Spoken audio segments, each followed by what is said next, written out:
Yeah, man, my time in Pittsburgh was, it was. I really didn't have nobody to almost learn from the offensive side. Hey, check New York Bozo! New York Bozo! Do you know who I am? I don't know how to put this, but I'm kind of a big deal. I never heard of most of them.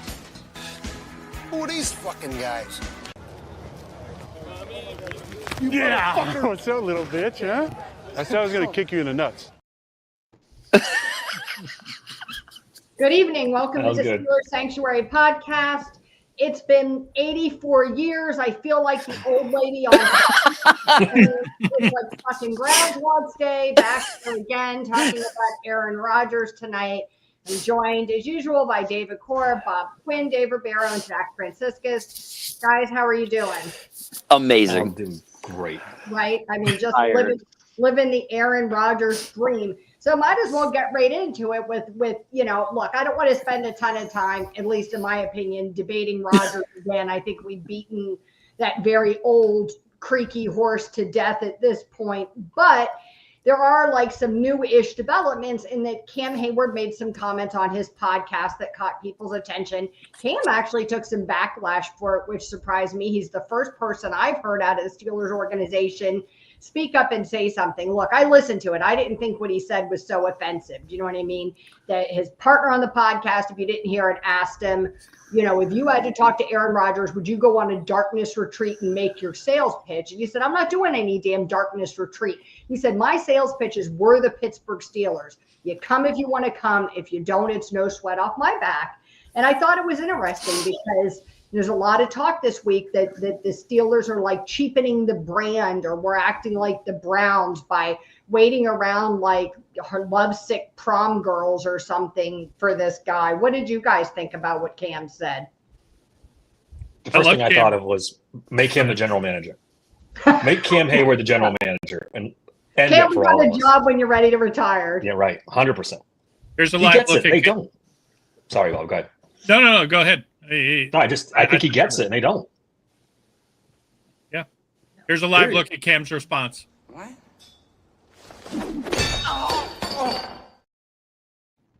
So, I get it. I think I think we are still romanticizing what the Steelers were versus what the Steelers are, and we have fallen a long ways, and it's time to start realizing it.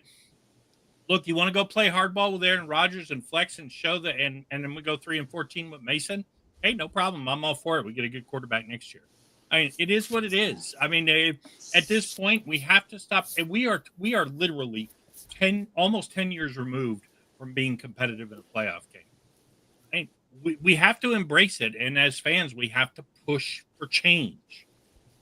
I think that's actually why I love what Cam said, to be honest, because I want to be very clear for anyone listening. I am not saying Cam Hayward is Joe Green. So let's just be very clear on that. But it kind of gave me that feel like he's looking around. He's like, we've fallen. Like, Bob, this is where I'll agree. I think Cam looked around. He's like, something needs to change. And when Joe Green came in, remember, he looked around and he's like, yeah, fuck no, I'm changing this.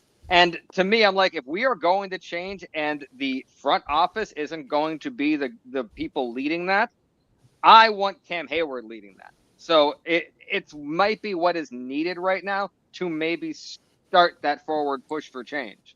When someone's like, we don't need the Aaron Rodgers, we don't need all that, we don't need a magic thing. We need us in the locker room who hold ourselves to a higher standard and then go from there.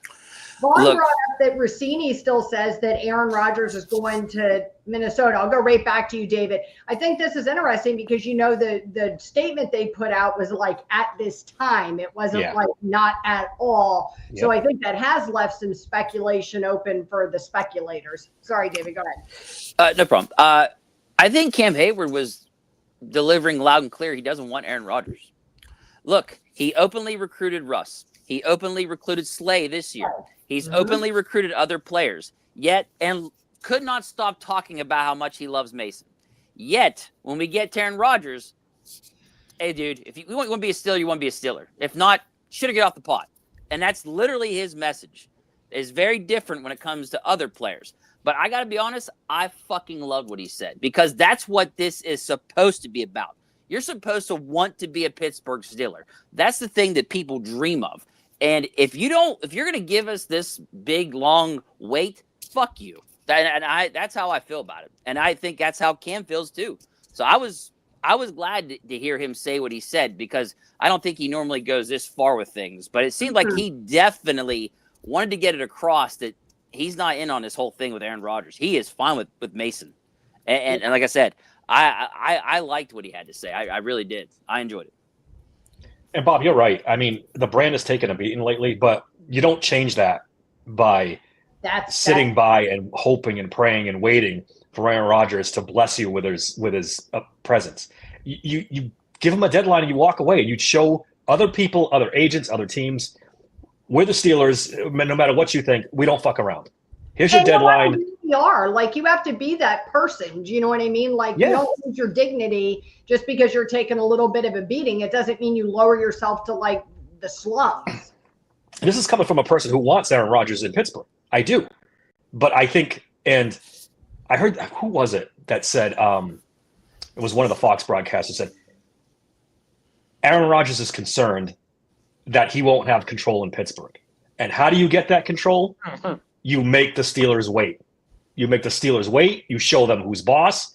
And then when you do sign on your terms at your time, then you've garnered some kind of control because you've proved that they need him and they have to have it. Instead of just saying, listen, Aaron, it's 24 hours. Here's our offer. Because as far as we know, none of these offers have changed. That's what's been reported. That the offers from the Giants and the Steelers are there, and they're just sitting there in space and waiting for him to take it or not. So don't let him get control. Well, it's too late now. He's already got control. Yeah, he's already got control. You can't take control back, though. Control is not walk away. That's the way you take control back. You call and you say, look, you got 24 hours. If you don't, you have 24 hours to make a decision one way or the other. If we don't hear from you by noon tomorrow, we're moving in another direction. They can still make a deadline. Make a deadline. So we're not here in June going, what the fuck are we going to do? Like, I've heard it like 4 times, though. They say the Steelers are comfortable waiting. I've heard it from like 4 different people. Because they got Rudolph. They're like, okay, we're confident in Mason to probably get us 9-10 wins. And we're going to wait. That. I'm telling you that might be what they think. But that's not what's going to happen. Well, look, they always are thinking something and it's not reality. Let's be fucking honest. True. Like, I mean, come on. We could have 2 separate shows, one on reality and one on what they fucking think. I do think, too, though, there's a lot of people saying shit that don't have any idea what the reality is. Like, you listen to every one of these insiders, and they all say something different. They all have a different opinion about what's really true, about what their sources said. And Kabali said it this morning. He's like, these sources are these guys' fucking agents who, see from what they want to say to fit that narrative. And he's like, so, he's like, it just doesn't, it doesn't mean anything. Like, none of us have heard anything directly from Rodgers that says whatever, or directly from the Steelers that says we're waiting. Maybe there's something else going on. Yeah. And you're not going to. See, that's the thing, is if you were going to try to play big bad deadline, those days and Starkey made a great point on this the other day on the radio, those days are gone. You are not the preferred place to play. Your facilities suck. The players don't like playing here. It's obvious when they go somewhere else. And now at this point, you're going to throw out hard deadlines. Look, if you don't want Aaron Rodgers, that's all you got to do is just say, we don't want you. And that's it. It's over. That's the point. But that's our point. They're not going to do it because Mike Tomlin wants Aaron Rodgers. And that's the point we're bringing up. Those are different things. Those are different points. Do you know what I mean? And look, I used to work for a guy who went bankrupt. He still carried himself like he was like fucking King Tut. Right? Yeah. You can walk into places and act like a bankrupt guy. You still carry yourself in this way. And I think that the Steelers do too. And I mean, whether you like it or not, or whether you believe it or not, there's still players that are saying, I want to be here. And Pittsburgh means something. And playing for the Steelers means something. And playing for Mike Tomlin means something. So just because it wouldn't mean anything to you doesn't mean it doesn't mean anything to other guys. So name a guy who that means something to. Patrick Queen. Yeah. I mean, who was highly critical of the team down the stretch and after the And season. DK Metcalf said he said it too. And Both Deshaun mean- Elliott. Deshaun Elliott literally pointed to the emblem when they asked him why here. right. So So there are guys. He was There critical. are still too. guys. It They hasn't were fallen critical. completely off. They were It critical, hasn't Bob. fallen You're completely right. They were critical, but they want to be here. That's the thing. can't both things be true, David? Like, can't you always want to have this dream profession or work for this dream company and still have frustrations with the way things Right. are handled? I mean, Right. Yeah, That happens I'm every trying- time I play my baseball game and I end up on the Pirates. I'm like, oh, this will be fun. And 3 seasons later, I'm like, this is not fun. Yeah. So getting what you want might not be. So it might be what you want, but it might not be fun. And look, whether you want to admit it or not, you know who else felt that way? And it's 30 fucking years down the road? Cowboys fans. Yeah, but I don't think God that's help us if that's what it comparison. ends up. Yeah, they still Happens. think they're relevant. They still think they're a Well- preferred destination and not a joke. They're a joke. No, I get what you're saying. I do. But I don't think they think they're a joke, and I don't think Cowboys fans think they're a joke. And I'll be honest, I think there's players out there that if it got signed to the Cowboys, they'd be like, this is the big time. Like, this is America's team. This isn't the Arizona Cardinals or somebody, the Carolina Panthers. and every player is different. Every Yeah. player is different. Yeah. Some players want the really nice facilities. Some players want to play for Mike Tomlin. Some want to play for the Steelers in general. And then there's some that they don't care about that. All they give a fuck about is the money, and others. Every player is different. But it is what it is. It really. Yeah. But I think we can all agree that this doesn't help. The Ayuk mess last year and then this year, this doesn't help the brand. This is not Yeah. helping. Whether you want to blame Omar or Mike Tomlin, it doesn't help either one of them that they're begging, pleading, Yep. or at least that's what it seems like to the public, that they're just, No, I agree. like a jilted girlfriend just waiting for the call to or boyfriend, whatever, to call back. It's embarrassing. Yeah. Move on. Aaron Rodgers is 41. It's not like you're waiting for Tom Brady in his prime. It's Aaron Rodgers at 41. Move That on. I agree with. I don't think that people, like outside people, felt like Ayuk made us look so bad. I think everybody felt like Ayuk was playing a game, and that happens in the league all the time. Do you know what I mean? This Yeah, but he played us. The problem is he played us, and that's He why played we us look- bad, and they had no backup plan, and they continued to pursue it and pursue it and pursue it past the draft. They were still pursuing it. It's like at some point, the other half doesn't want you. You have to learn that. Walk away. Really? It's 2 years in a row. And just to reply to Carter here, look, it's not about a fan. It's not about a fan criticizing the facilities. The players criticize the facilities. If you didn't catch the grades a few weeks ago from the NFLPA, the players are the ones who are saying, "Hey, no." And if you watch the last couple of days, look at what Najee Harris is saying. Look at what Justin Fields said today. It's coming apart at the seams because it's all gotten so stale. There's time to change it. We root every day for it to change. But if you don't call it out and just let the organization go along with saying, fuck you, as long as you buy tickets, we're not going to do anything different, then you're not helping the situation. We could sit there and close our eyes and be myopic and say, oh, no matter what they do, it's right. Well, no, it's not what they do is right. It doesn't change rooting for the organization. But it's, as a fan, you should be able to sit back and look and say, hey, we're fucking up, and call it out. I mean, what Justin Fields said today about choosing the Jets because of the coach is wow. That's not the a shot part. across the That's bow. not the part I'm mad about. I'm mad about the part where when you're winning, it's better to be in New York. That's a shot at Pittsburgh. That I did not like. Yeah. Fuck him. Yeah. Fuck him. Well, I mean, No excuse. You don't. I'm He with didn't you have on to that say. one. He didn't have to say that. Najee didn't say it. None of these other guys took shots basically at the fans. Fuck him. Fuck that. I mean, he's trying to endear himself to the New York. Yeah, I don't think Actually, No, good, have fun I'm going to losing. stop before I say something I regret. Yeah, I mean, I like to think it was like, good, go have fun losing in New York. Yeah, Because- like seriously. And you're not that great, so. it's very clear he did not feel good about the way he was treated here last season, and that resonates with other players.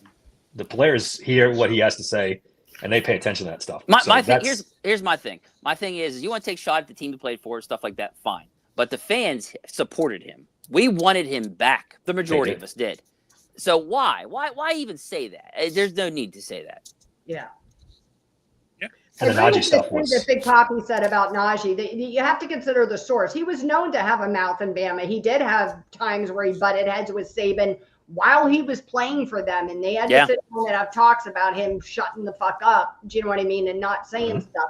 So I think when he got into the pros, like when you hear some of the reporters like Kabali that don't like him, they're just like, you know, he doesn't give us anything. He doesn't talk to us. Do you know what I mean? He's not very friendly. I think somebody told Najee, like somebody told 22-year Leanne, like, you need to just not talk to people. Like, you say shit and you piss people off and just not a whole lot. Like, I really do think that's what happened. I think they told him to be careful, you know, to speak when he had to answer what he was asked and not. He's too honest. And that's, he's honest. And that's why when he does say something, you listen because he's flippant about stuff. And I think he has sort of like a dry, kind of sarcastic manner about him. And sometimes I don't even think he's being serious, but I think, you know, look, somebody drops a sock in Pittsburgh and people turn it into something outrageous. So I think that sometimes things he said got taken out. He don't have a filter. It's hard for him to filter things. He just wants to say what's literally on his mind, what comes to him at that moment. And that's it. Yeah, I mean, saying the Right. offense was, you know, no one knew what they were doing, and there were. I mean, he said that, and his first year was with Ben, right? He did qualify it. He said after Ben. Yeah. Did he say that? All right, I missed that. Matt All right. Canada, right? I mean, that means Matt Canada. Yep. And he's right. He's 100% right. With Matt Canada and that rookie offense, you know, and Pickett, and that was a disaster. Yep. Right. And then Arthur Smith comes in and you know you're leaving. Do you know what I mean? So yeah, you're coming back. Wasn't exactly complimentary of last year's offense either. So I mean, right, with Matt Canada, right? Last year was Arthur Smith. Oh, but I said he already knew he was leaving. Yeah. Like, he already knew he was leaving going into last season. Zach, what were you going to say? Stuff like this, it's another, yet again, not Joe Green. I'm not comparing people. It's one of those moments. These are important things that have to happen for a franchise that believes it is doing the right thing, but is actually stuck in the past. You have to have players leave and turn around and say, didn't have fun there. Wasn't a fun place. Didn't enjoy. And maybe a little reality will set in. I don't like it. And just like I'm giving Najee a little more grace than Justin Fields for obvious reasons, but I think it's a necessary beating Pittsburgh has to take right now. So does anybody maybe think front office will listen a little bit? Yeah, I was just going to say that. Does anybody think Art Rooney's listening to any of this? No, because I don't. But hopefully I think it's falling on deaf ears. But hopefully his son is. Hopefully Daniel Rooney is listening, and when he eventually gets the reins, in 2028. Nothing's going to change until Art steps down. Because you're right, Art don't care. I don't disagree. Yeah, and that's the way I feel. Zach made a great point, and you guys made other good points about these guys talking, and that needs to necessitate change. But I think it's tone deaf at the top. Somber. I don't think they're listening. So I don't know. It's frustrating. I also think though that this happens like across the league, and I mean, we're so dialed into the Steelers. Do you know what I mean? But I do think, you know, I think it's part of like the increasingly like transient business of the NFL. You know, like when I was a kid, guys stayed somewhere for their whole career. Forever. You know what I mean? Forever. I mean, you didn't see guys leave like this. And when they left, it was like either there was like glad to see the back of you, or it was devastating. You know what I mean? So now the way guys are constantly in and out of teams, I think it's part of the business. And I do think that there's some like, you know, not that there's not some validity to it too, but I do think there's also some sour grapes to it. You know, when you feel like you weren't wanted somewhere, or you feel like you weren't used properly somewhere, like Justin Fields, if he feels like he was benched and he shouldn't have been, do you know what I mean? So, you know, so I think sometimes, you know, you can be frustrated at the way things went. Maybe you poke some, you know, at things that you don't think were great in the organization. It doesn't necessarily mean that they're not true. Do you know what I mean? But I think sometimes things get blown up, you know, made bigger than they really are because people are frustrated. I think that there's been a change over the years from loyalty to more business minded. Yes. That's because we used to talk about, we talk about the Steeler way, and that was guys making sure those behind them, they pass all their knowledge on to them and stuff like that. But now I don't think it's looked that way as much. It's more like, that's my competition. I'm still trying to make money. I ain't saying shit. Do we have one guy on our offense that is the Steeler way? Do you know what I mean? Zach Frazier, and he's only been there a year. Yeah, we can't even count him. We don't he even might know be, yet. But I don't I think hope we he have is. anybody on the team. I disagree. I think Cam is for sure. Cam. Cam's never won a playoff game. Chris He's Boswell. a Why- guy. No, yeah, you don't. That's not their fault. Yeah, No, you don't have Super Bowl Well, champions anymore. We're but- talking strictly on a guy teaching other guys, Yes. Like and that way. preparing. Yeah, that kind of thing. I could say Cam for sure. Yeah, absolutely. What defensive lineman has Cam helped? Well, I mean, I mean, you don't think he helped Javon Hargrave at all? you could say Hargrave, you could say Tuitt, you could say Yeah. Benton, you could say. But I'd He's also definitely say helped the some guys. defense as a whole. Like, he's a leader in the defense. Do you know what I mean? Not just on the defensive line, but I think on the team, he's somebody that stepped in when there's issues among teammates. I mean, I think Just by example, the guy leaves it all in the field. Right. Yeah.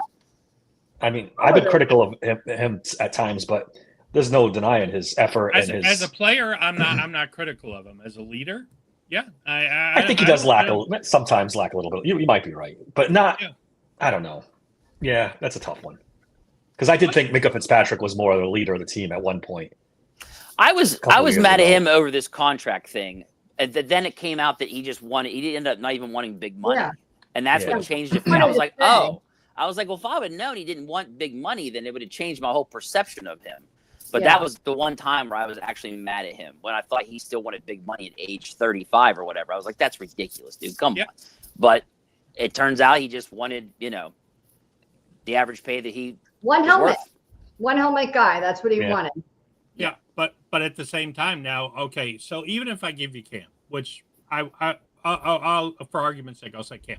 That's one guy out of Not the 53. gatekeeper. It's not TJ. I mean, TJ's I disagree. not about helping other people develop. I mean, I would think he's helped Herbig. They've said that he's been helping Herbig, even I with know Herbig. Only Alex because said he went to Wisconsin and Well, helped that's him in what I was college. about to say. Is that he was Highsmith said he helping was him really at helpful to Wisconsin. him. So Yeah. I think those guys help. I don't think it's as bad as the defense is different. The defense has been more of a solid unit the last couple. It's the offense that doesn't It's a have any mess. leaders, doesn't The have any offense is- the experienced offense is a guys. mess. Yeah. That's the train wreck. I mean, it is. any problems with the defense is the coaching, because the defense is talented enough. It's definitely talented enough. It's Well, just- I mean, they should be. We spent $180 million fucking dollars on them, but yeah. Right.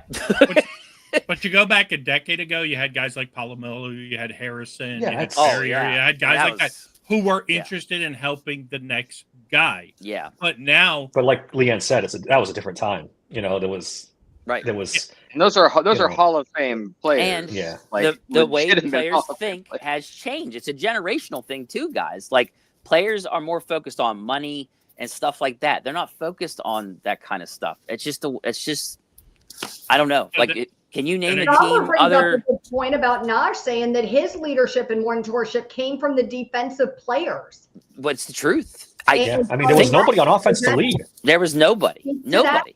Yeah. That speak to that Steeler way or whatever. And to Yeah, me, but- that just says more about Cam Yeah. and like them even trying to help offensive players. Like, I mean, Yeah. they tried, but and Najee's right. There was only so much they could do as a defensive player. Like, but now yeah. you start me, looking doesn't- back to like what Ben said. There's nobody there to teach the next guy anymore. And, Right. On the Yeah. offense. On offense for sure. on offense for 100%.ঁ And only and on defense. if Cam's the only guy, that's not going to be good enough. Is my thing. Yeah, I If can't- Cam's the only guy, that's not good enough. Cam can't last forever. That's the whole point of this, is that you're supposed to be passing the torch. But I would argue that, I mean, like when I talked to Highsmith, he was working on growing into that leadership role. Do you know what I mean? To take that from TJ, to So- be able to carry that, to continue to build that. He was invested in that. So, I mean, to me, it sounded like that philosophy was alive and well in the defense. Well, that's my question to you, Leanne. When you talked to Alex, did he bring up TJ as helping him? Yes. He talked about him a lot. He said that, he said that people don't see it. You know what I mean? He talked about how TJ's been so receptive to him, working with him. He's trained with him. Do you know what I mean? He's helped get him involved. He'll call things out to him. So like if Alex is in and TJ's not, he'll say, watch for this, or, did you see that guy was doing this? He'll point things out to him. So he said that he would not have made the growth he made in his first couple of seasons like he did, exponentially growing every year, if it hadn't been for TJ. I think it was like his third season when I talked to him. That also reminds me of I really wish Flores wouldn't have left. I really wish we'd have found a way to keep him, because Kenny Pickett specifically mentioned him helping him on offense with things. Yeah. And I thought that was crazy to hear a defensive coach that doesn't have to dabble into that at all, helping the quarterback with offensive stuff. Like I thought the that offensive coaches could. That's how bad Matt Canada was. That's how. Correct. I'm telling you, I keep saying this. We're going to look back on this in 20 years and say, what in the world did they do? We're doing it now. I mean, Matt Canada was. All Pickett's faults that he wanted to learn. You know what I mean? Supposedly he was there in like defensive team meetings and asking, like running things by the defensive coaches and asking them questions, from a defensive standpoint. What do you think of this? I mean, I don't know that it did him a lot of good, but it sounded like he was trying really hard. I can't bring it up because he had no direction and didn't know what else to do but to go to the defense and say, hey guys. Because that was the more stable, settled unit with a good coach, Can you guys bring up Jens Nation's comment about Mason? Did you already do it? No. Yeah, I started to ask you guys what you thought about this. If the team needed to pass the torch to Mason 4 years ago, not now. Do you agree with that? I don't think I'm getting on board 4 with that. years ago? Mason's never going to be the guy. He was never going to be the guy. guy. I don't. I'm not there. They need to do. I would say. Go ahead, Zach. Go ahead. Yeah, go ahead, Zach. Well, the problem is with when people say that to me, I'm like, you got to calm down. You can't have the guy every year. You can have a guy that is a bridge guy and works around him. And that's where I think we missed the ball on Mason. I think we were looking for the guy, and we had a guy who could get us to the guy, and we got impatient. That's a good point. Hey, you know what I would say real quick is I would agree to the extent that looking back in hindsight, and I'm not a Mason fan. Looking back in hindsight, if you had just gone Mason to Kenny, you probably would have been better off than signing Mitch Trubisky. Mitch Trubisky was a huge mistake. And we also would have found out 4 years ago that Mason was not the guy, and we'd be happily moved on from now. Now at that point, we're just hoping that somehow it pans out and works out with Mason. And I wouldn't hate it if it did. I don't think it will, but I wouldn't hate it if it did. Yeah, I mean, I don't think it should have been. That was the move 4 years ago to just make Mason the guy. No, I think it's really tough. Making Mason such a likable guy, like yes, yeah. But I just think that where they screwed up was, and I know this may be controversial, but maybe when you lose your starting quarterback, don't trade your first round pick for safety when you know the draft class coming up is going to be amazing and you could actually pass the torch. That's where I think they screwed up. And look, I liked Minkah at the time, and I get all that. But look how what they could have done to get one of those guys would have been way more important to this team than getting a safety. I'm just saying. I'm not trying to beat up Minkah here. I'm saying specifically if you take the opportunity to be like, you know what? We lost our starting quarterback. We know he's getting long in the tooth, coming off a major injury he's going to be coming off of. It's time to find his replacement now with this draft class. That's where they screwed up. Yeah, I blasted him at the time. I wrote articles on my blog, and people were killing me. People were killing me. Said, you're crazy, you're stupid, Minkah's a Pro Bowl safety. And I'm like, guys. Is my timeline screwed up? Were Herbert and Lamar Jackson in the same draft? No. Okay, Herbert's draft was different. So then what you're telling me is there's two different draft classes that they should have made a move, and they didn't, and that's also what set them back. And one last thing on Mason, that was the year he had a chance. He had a chance to prove he was the starting quarterback. Yeah. Ben got hurt. They gave him the job. He couldn't hold off Duck Hodges. So that was the writing on the wall. Correct. I mean, I've said that to people though, that all this like Mason didn't have chances. Mason had a lot of chances. He had a whole fucking season. He had a whole season. Like he got a lot of chances. I think even in Tennessee, so you can't even blame Mike Tomlin. You can't blame our offensive coordinator. He went to Tennessee and wasn't able to sustain it there either. And like I said, I get it. Like, he's a really likable guy. I'm cheering for him as a human. I hope he does well. I hope if he comes out this year, I hope he is the guy. I'll definitely be cheering for him. But I think he's had chances. He's a backup quarterback. He's a backup quarterback. It's That's okay. what he is. Some guys just are. If they had just had a bad year that year, and they probably don't get Burrow. They probably don't get Tua. There's a chance they get Herbert, Definitely which a chance they get obviously Herbert. would have changed things. Ramon Foster defends Mason's time in Tennessee. He says that 4 or 5 of his interceptions were passes that were dropped by the wide receiver or banged off their hands or whatever. Now him and Mason are really good friends. So take into that what you will. I'm not saying he's lying, but I don't know if there's a biasness there for him or not. But he claims that it really wasn't on Mason as much as Tennessee was just a shit show. Right.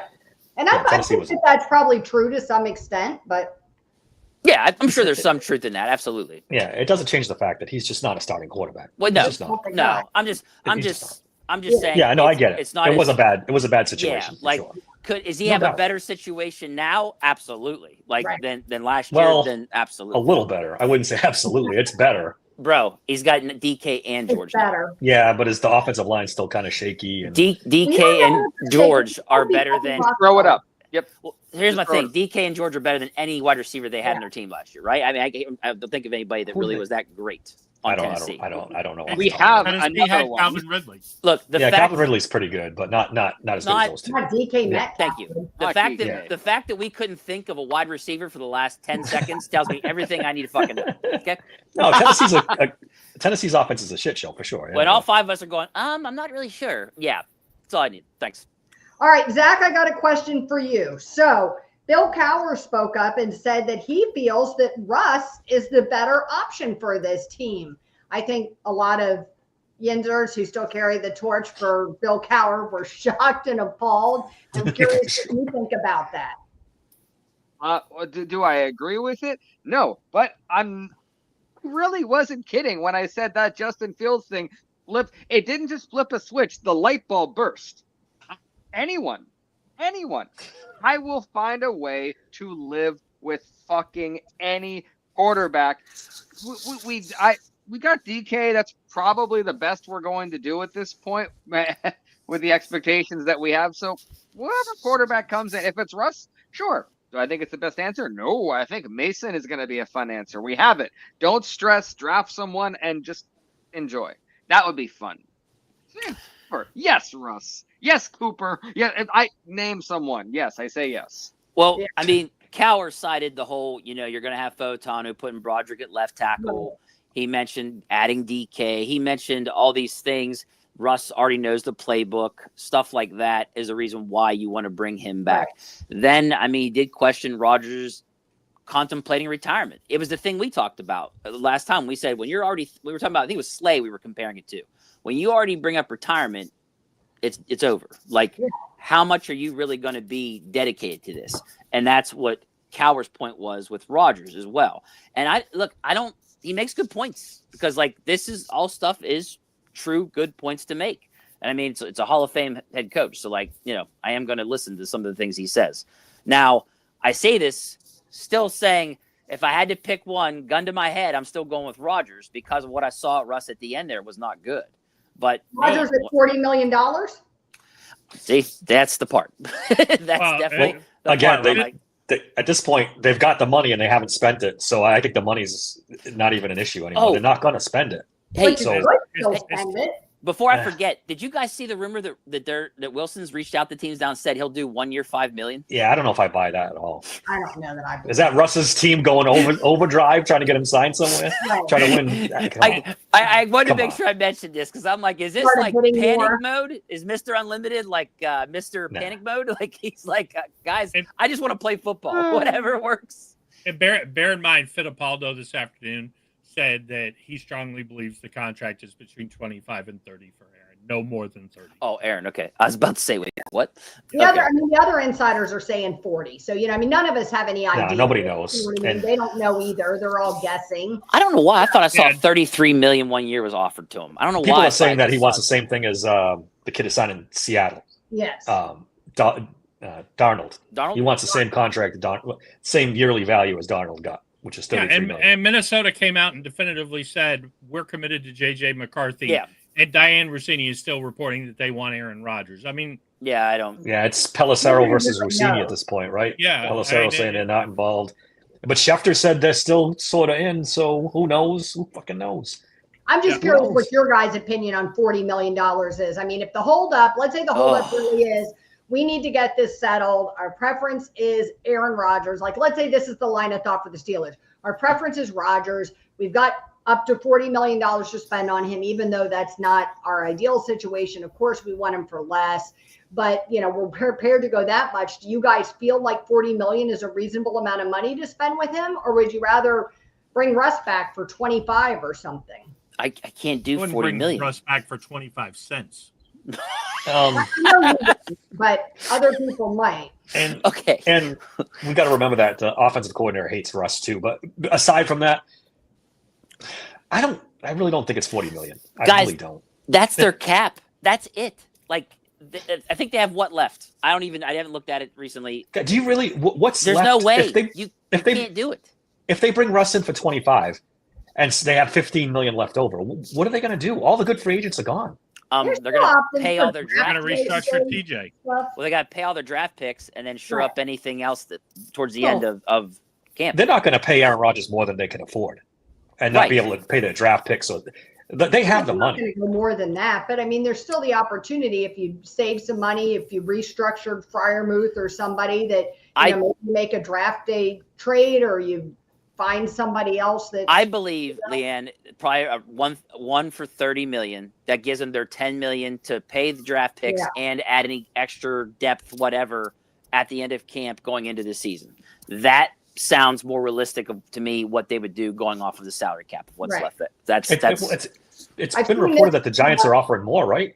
Yes. I mean, so can Steelers possibly be at 40 and they're at 45? I don't know.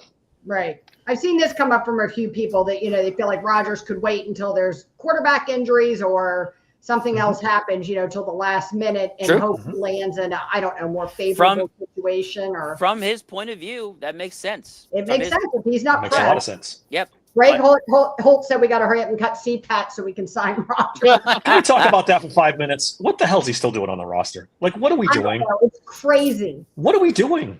Did you guys see he was mad they didn't give him a full page on the Steelers thing over his birthday? You're lucky to be on the roster, bro. Shut up and just don't worry about your birthday.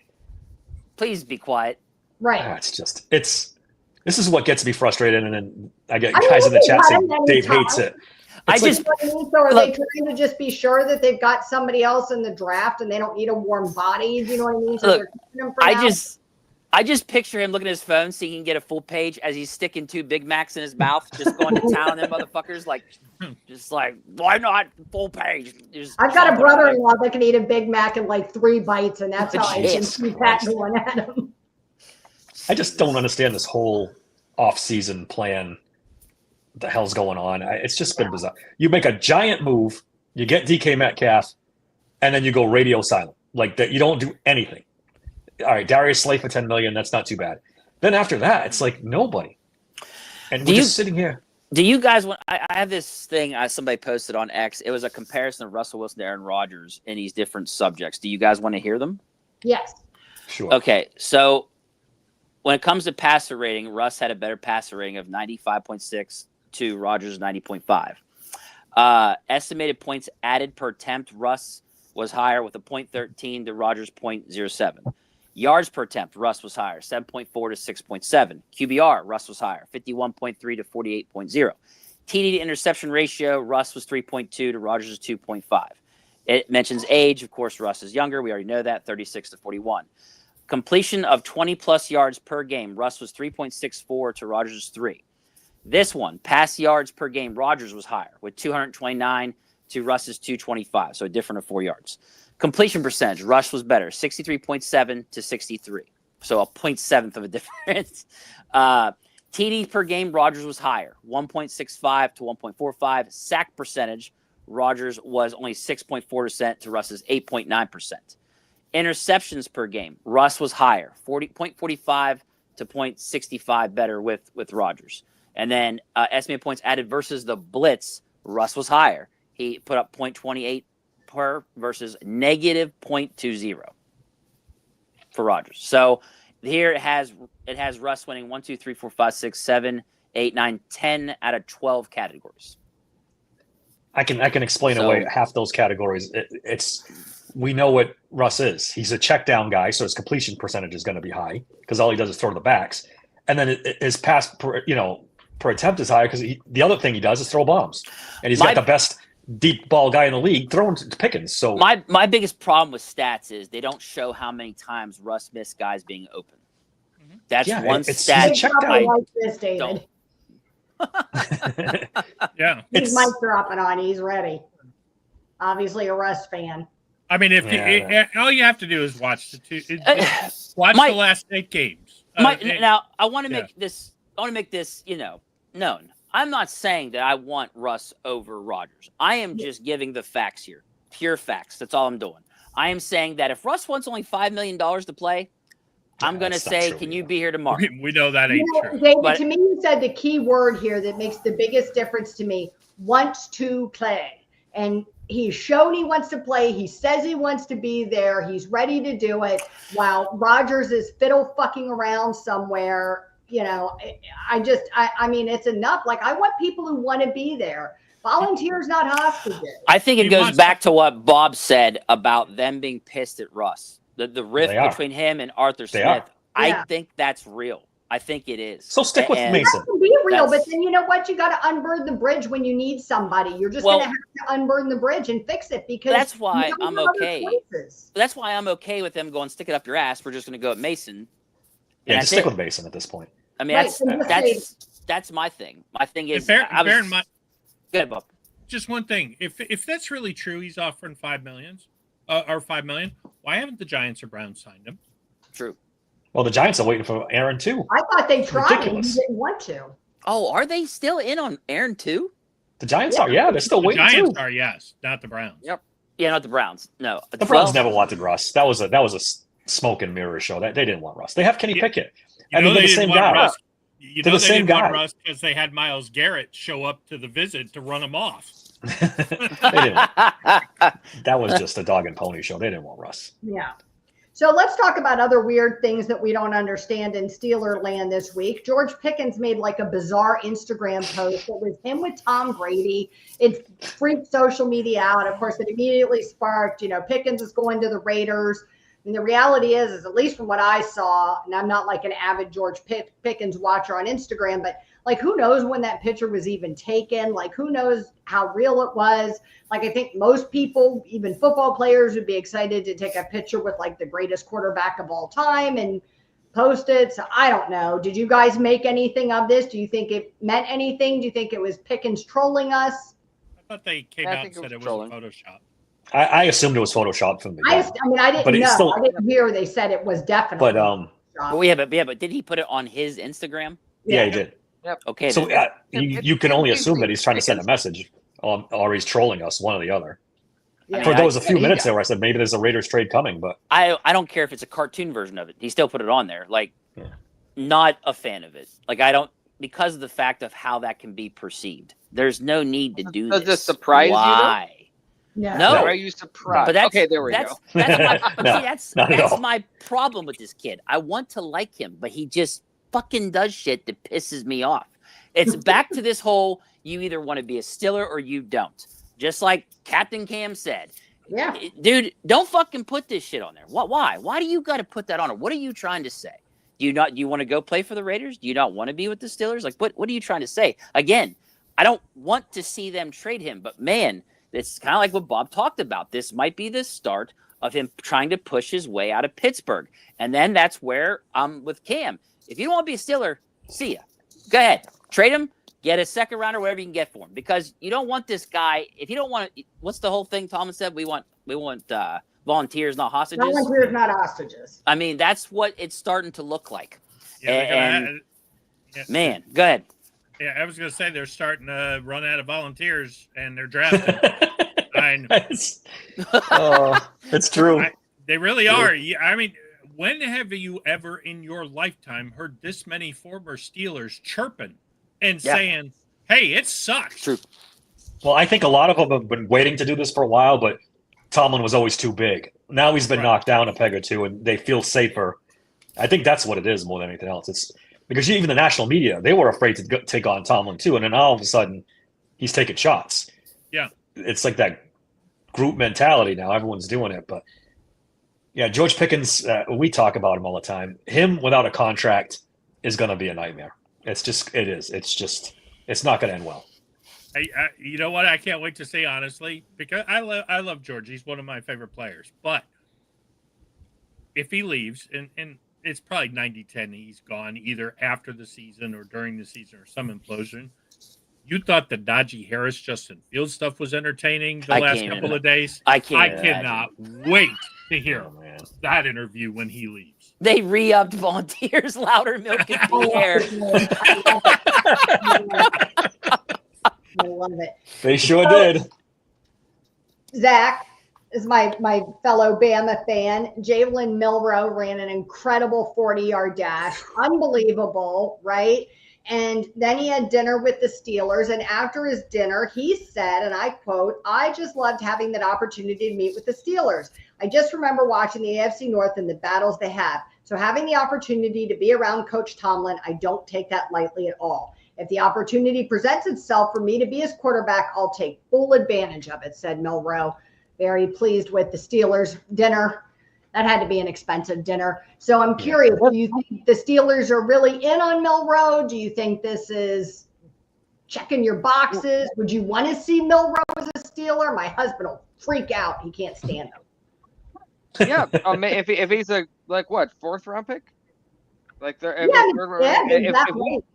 probably if we third. get him down there, that's right around where I've been picking quarterbacks. Depending on the quarterback that's available, around third, that's where I start thinking about it. Before then, I kind of shut it off. So if he's there, that would be fun. But do we know what to do with a project quarterback, or would we just hope that he would be athletic enough to overcome it?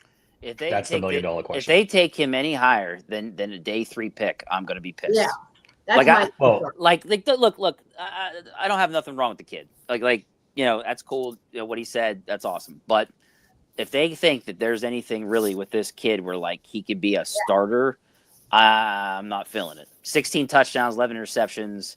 He's not projected to be a starting quarterback. He's projected to be a backup.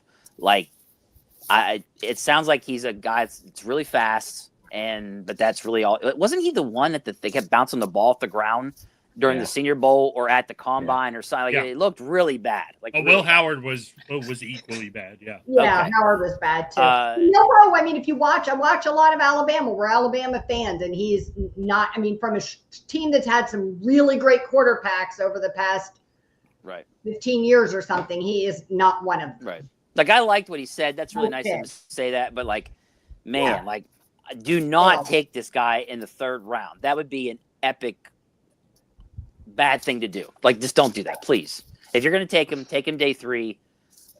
They got way more other things they could do with those first 3 or 4 picks. They lost 2nd round. So first 3 picks is pretty crucial for them, since they don't have a 2nd round pick now. Yeah, I think. Unfortunately, he probably doesn't make it that far. I don't care. So I know, and I don't. I've been on record. I'm not a big fan either. But man, 4.37. You can do something. Make them.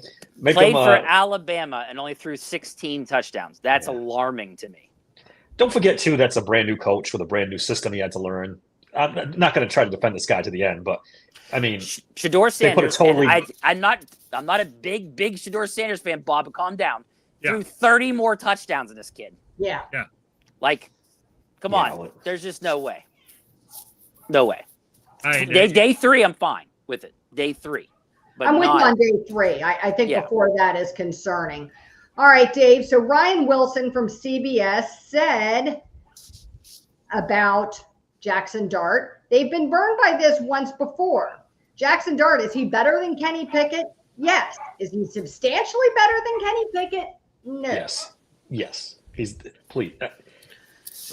I knew this was going to flip you out. I had to ask. Yeah, you don't watch football. You don't watch football if you compare Kenny Pickett to Jackson Dart. No, Kenny Pickett was better. No. Bob, you say shit just to say shit. I'm telling you. You are talking straight out your rear. All right. Come on.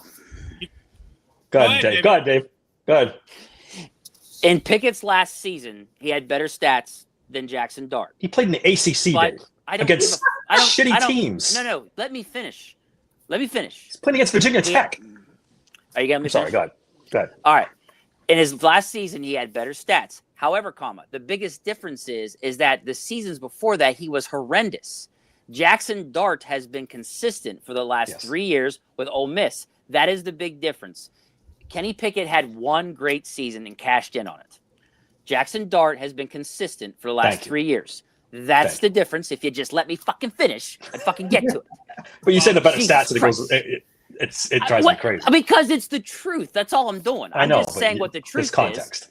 I get it. He could be facing, the CFL. I don't care. I'm just saying you got to let me get to what I'm trying to say here. He had one great season. Jackson Dart has had 3 straight consistently good seasons. That's the difference. Hold on now. Jackson Dart threw for less than 3,000 yards 2 years ago. He threw for just over 3,000 yards, or 3 years ago, just under 3,000, just over 3,000. And then last year, he had a 4,000-yard season, and his touchdown passes jumped up. So he's had his career overall is a little better than Pickett's, but Pickett's senior year versus his best year, Pickett had a better year. No Lane Kiffin. Yes, he did. It's objective. Pickett had a better senior year than you can't compare playing in the SEC, Bob, to playing in the ACC, playing these shitty teams in the ACC. Is the ACC not one of the Power 5 conferences? Did I miss something? Barely. So just so you know, Kenny Pickett in the season right before his good year, he threw for 2,000 less yards, Bob. So he also did that too. So, I mean, it's one of those things. And Dart threw for 1,000 less yards. His Jackson season before. Dart has just been more consistent as far as touchdown to interception ratio goes compared to Kenny Pickett barely having more touchdowns than interceptions at Pitt. Look it up, 13-9.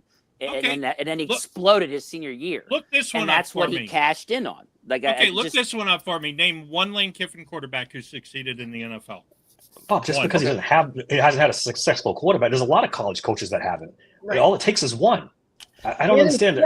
Sanders, but you love Shador. Well, exactly. Great point. I like Shador if we get him at pick 21 when he was a top 10 pick. Yeah.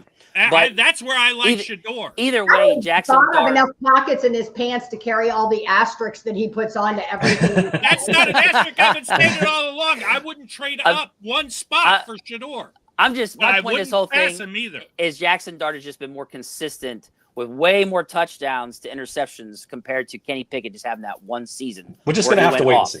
We're just going to have to wait and see. And the most important part of all this is that the Steelers fell for it. That's the most important thing in this thing is the Steelers we can fell never for it. do that again. No. Never do that again. Look for something consistent. A good point, though, that Dart's knock against him is that he can't anticipate throws and struggles in zone defense, and that's instinctual and not something that's easy to coach. I see people online contradicting that completely. But here's my thing, guys. Whether it's contradictive or whatever, I personally would not use the 21st pick on this guy. So I want to make that point. I want to make that point too. I'm not spending the 21st pick on Dart. I have been consistent with this from the beginning. The guy was originally projected to be like a 4th, 5th rounder. And then you want to take him with 21st overall? That's bad fucking business. And have we not learned our lesson already with what happened at draft with Kenny Pickett and the rest of that bunch? There's no fucking way they should take him 21st overall pick. I was fine with the 2nd, but now that's gone as well. So I know he ain't going to make it to the 3rd. My biggest fear is that we go overvalue for one of these guys that we're just hoping that we nail here, and it's just going to go bad again. It'll be history repeating itself. That's my whole thing. How I read Ryan Wilson's comment. I thought he was saying it like we used the 20th pick on Pickett. If they use the 21st pick, it's roughly the same spot in the draft. So if they use that pick for Dart, that was how I assumed he meant it. Like pound for pound at the 20th, 21st pick, Jackson Dart and Kenny Pickett. You know what I mean? That's what I thought he meant. I think if you're looking at Dart in the 3rd round, then yeah, he's a much better value. Well, there's rumors that the Steelers may take him at 21. I mean, that's what I've seen. That needs to stay a rumor. Yeah, right. And that worries me. That really He's does. going in the 1st. Whether the Steelers take him or someone else take him, he's going in the 1st round. I understand. Now, so is Malik Willis and Desmond Ridder. Greg's bringing up Shuck, or however you say his name. Yeah. Shuck, yeah. He's a guy where, again, I don't want them going over value for these guys. You're taking such a chance. To me, Shuck, day 3, fine. Same with Milrow and those guys. Those are day 3 guys to me. I'm sorry. They just are. Yeah, with Shuck, it's the injuries. It's almost reminiscent of that Kenny Pickett draft. It really is. And this one, it's Shedeur Sanders and Cam Jordan, if I'm butchering that. Sorry. Cam Ward. Ward, thank you. That's it, though. That's those 2. And then it's just, for me, out of the 1st round. I wouldn't take the chance. I just wouldn't. Yeah, toss them all in a hat and do whatever on day 3. There you go. Yeah. But not all of them. If I felt more confident, 3 through 10. If I felt more confident in the Steelers' offensive coaching staff, I'd be on Dart in the 1st round. But they don't know how to develop a quarterback. So we're wasting. Before we traded the 2nd round pick, I was fine with 2nd for Dart. But that's it. That's it. Yeah, we just need stuff. So even a 2nd for Dart, it doesn't mean that that's not fair or reasonable for him. Do you know what I mean? But is that in the Steelers' best interest when, I'm just. Zach, do you. Right around the corner. Zach, are you a Jackson Dart guy, or you have a guy you like, or? Well, no, Leanne just said it really, really well. Regardless of value, there's so much we need right now. And to me, well, like I said before, we have a guy. Right now, there is no the guy that we should get because they would all be reaches if we got. There's Mason, and then a day 3 pick, and whoever the fuck else we decide to get in there, maybe this guy right here. Sure, whoever goes there is fine. And then throw footballs and have fun. Zach referenced, for those listening, Zach referenced his cat as one of the guys. As better than Aaron Rodgers. Zach's cat. Is there a guy out there, Zach? If you were to say, in all the mock drafts you see, right? So I'm not talking about like the 1st pick in the draft or something. But so is there a guy that you see popping up on the mocks that you're like, ooh, that moves the needle for me if the Steelers took that guy, whatever position? That would have to be very specific. For example, if we used our 1st pick to trade back into the 2nd round and looked up and picked 27 in the 2nd round, Shedeur Sanders is still there. Then I'm like, maybe at this point, but the problem is, even then I would find a way to I would be justifying it. Zach, There's that's so much else we need. That's a great point you just moving made. Back the whole time though. That's a great point, though. If they would trade back into the 2nd, man, if Sanders or Dart falls to the 2nd, then I would be fine with either in the 2nd. I really would be fine in the 2nd. I think Sanders falls in the same boat as Dart. I don't like him with this coaching staff. Well, he needs to go to a team that has a decent. I know he might be a more accomplished passer than Dart, but it's the same thing. It's like. The problem, then that's like saying if we didn't know who Patrick Mahomes was going to be, well, they don't want him drafted because the Steelers won't know what to do with him. They got to draft somebody. Yeah, well, none of these guys is Patrick Mahomes, though. No, but we didn't know. What I'm saying is these guys need help. I'm saying we didn't know Patrick Mahomes was going to be what he is. Right. Yeah. So if we're saying we don't think the Steelers can do something with this kid, that would be like saying we don't know if they should have drafted Patrick Mahomes because we don't know if they would do the right things with him. We can't. You can't. We don't. You got to draft a guy. Dave, you cannot live in your fears. Yes. Like the Steelers. Yeah. But I know the reality of the situation. No, I'm not saying you're not wrong. I'm just saying from their perspective, that doesn't matter. They got to draft a guy if they think he's the guy. Period. Wait till next year. Get a bona fide guy. Oh, there's no doubt. I like the draft class next year. I think has more guys worthy of a 1st or 2nd round pick. But I with Zach, if they trade back and acquire more picks, and if Shedeur would fall, or if Jackson Dart's there, then I'm okay with it in the 2nd. Yeah, we look up and we're like, hey, wait a second. There was a massive run of defensive linemen. There's wide receivers are getting. No one here is really like lighting it up. Let's trade back, get a king's ransom, and see what happens. I would say my three guys that if I had to rank them, that I think realistically the Steelers could get is I'd be okay with Shedeur Sanders in the first, Jackson Dart in the second, and then Shuck on day 3, whether it's the 4th or 5th or whatever. Those are the three that I like the most. I think is realistic for the Steelers.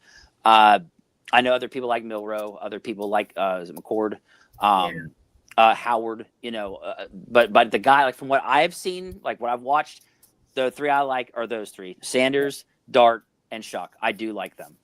Shuck, amassing comp picks for a package for next year. Stick George Pickens, 3rd round, 2nd round pick we get for him in there too. And that might be some kind of sort of right. For me, those are the guys, depending on the rounds, that I would like to see them try to get if they do get it. So has there been anybody for any of you guys that is like really impressed you, surprised you, moved the needle for you a little bit on these couple of pro days that we've seen go past? Other than Jalen Milroe being like freaky fast. Who was that 6'7" wide receiver?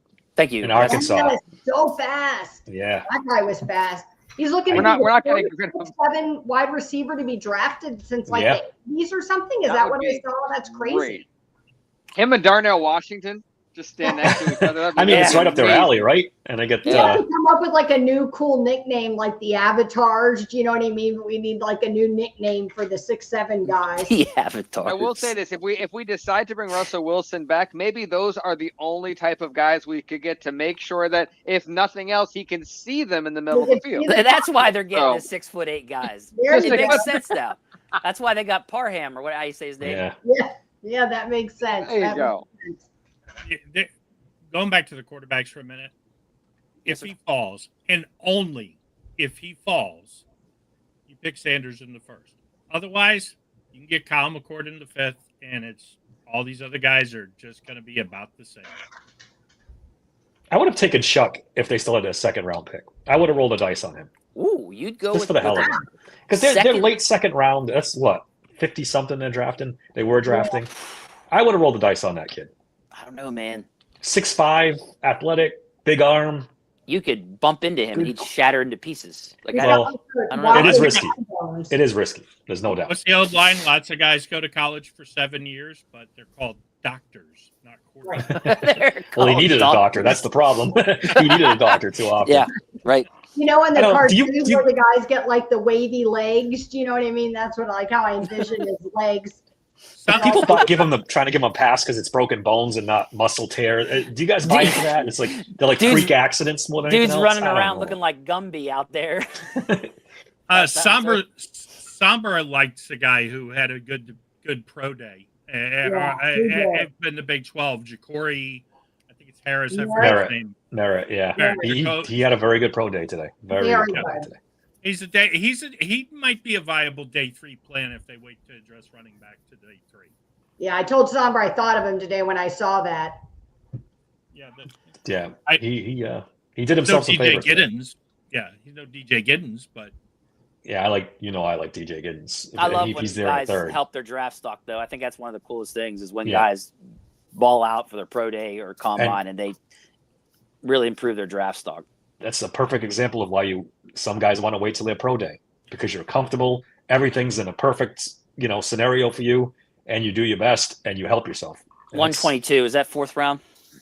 Yeah. Yes. Okay.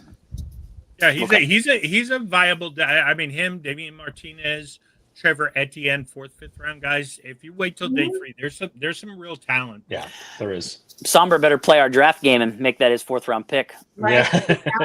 We'll be counting on him. All right, count out the guy at Alabama, Tate Rutledge, in the 4th round. Yeah. Don't count him out. Okay. Yeah, agreed. All right, guys, if you've joined us tonight, we really appreciate it. Please like, share, and subscribe to the podcast on YouTube. You can follow all of us on social media, as well as the Steeler Sanctuary page and the Steeler Sanctuary podcast page. The merch store is up there above Zach's head. And we appreciate you guys playing along with us tonight. And we will be back on Monday. Sunday, Bob and I are gonna do Oh, yeah. mock draft, Yeah. live mock Live draft. mock draft at 5 o'clock on Sunday. Yeah. Stop watching the tournament. Watch our mock draft. It was way more entertaining. Ain't nothing over till it's over. What's that from? The 80s? It's probably in the 70s. This is disappointing as hell. Now what the fuck are we supposed to do? Yo, come back now, you hear? Probably worth the Google. Saw that coming.